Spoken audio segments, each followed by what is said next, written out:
3 Principles for Overcoming Fitness Obstacles. If you're like me, the quest to be in shape and manage weight feels overwhelming. And, as if the quest to be fit isn't hard enough, there's often other obstacles to overcome: health issues, time management, mustering up courage or energy. Even if you've been exercising for a long time, there's always new barriers to be broken. So, how to put all of this into perspective? According to Tom Turner, executive liaison for the Spina Bifida Association, that's exactly it: perspective. And also, according to him, there's no mountain too high to climb. Tom would know. Paralyzed from the waist down since birth, he's now 35 and trains about 3 times a week. In fact, he tells me, he just couldn't get along without exercise. So in my quest for the last word on overcoming barriers in fitness, Tom sat down with me and together we came up with 3 basic principles that will help break down fears and intimidations when striving to reach fitness goals. Principle number 1. Move into the fear. Train your mind to believe no mountain is too high or any goal is too difficult to attain, Tom tells me. Basically, it's all about meeting your fears and facing them head-on. In this principle, aim to recognize your fears, acknowledge them and then move through them. Ask yourself, what is it that makes you uncomfortable? Have you let yourself get out of shape and are afraid you'll never get back? Do you have an injury that's caused you to be afraid of your body?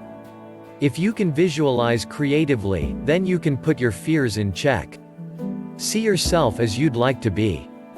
Remember, your body loves you and has the potential to heal itself to perfection. Your only job is to trust it and listen. Principle number 2. Trust your intuition. It is important when overcoming obstacles and learning to break through barriers that you begin to listen to the still small voice of your body. In most cases, we all want the comfort of having someone telling us what we can and cannot do. However, our highest truth lies within us. This is not to say that the good opinion of others is not important, but ultimately the decision-making comes from within. When facing a challenge or an obstacle, look to how you feel. What are your instincts telling you? Often it is simply your instinct that will move you into a new mindset and raise your consciousness. I wasn't about to let the wheelchair stand in my way, Tom tells me. In fact, he says he had to merely change his perspective about it. He says he first had to learn about what his restrictions were, then create a boundary for himself. We all have boundaries, he tells me. Regardless if a person can walk or not, obstacles are as unique as people themselves. Therefore, it's first best to know your boundaries. Next, Tom tells me he aims to meet those boundaries.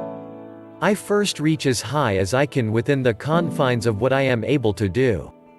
Whether it be more sets, reps or greater endurance, I allow myself as much time as necessary to accomplish my small goals.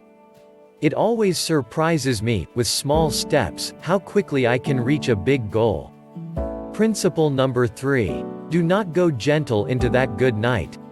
What then, about fear? I wanted to know. If we move into the fear and meet it eye to eye, what if fear meets us there? So, I asked Tom, are you ever afraid? After 19 operations in my life, I've really come to terms with fear, he says. It really comes down to our most primal fear, fear of death. Once you realize that death is all part of the divine plan, it's liberating. You can let it go and, instead, choose how to live. So instead of being afraid of death, I decided to choose how to live. So what's the takeaway message? Talking to Tom, I'm reminded of the poem by Dylan Thomas, who said, "Do not go gentle into that good night." It seems appropriate here. The bottom line, staying afraid often keeps us from truly living. Tom reminds me that a positive attitude is key. Life is all about attitude. He also says he could let fear beat him down, yet he doesn't. I wouldn't want to miss being part of tomorrow, he concludes. That said, what fears are getting in your way? Make today the right time to face them.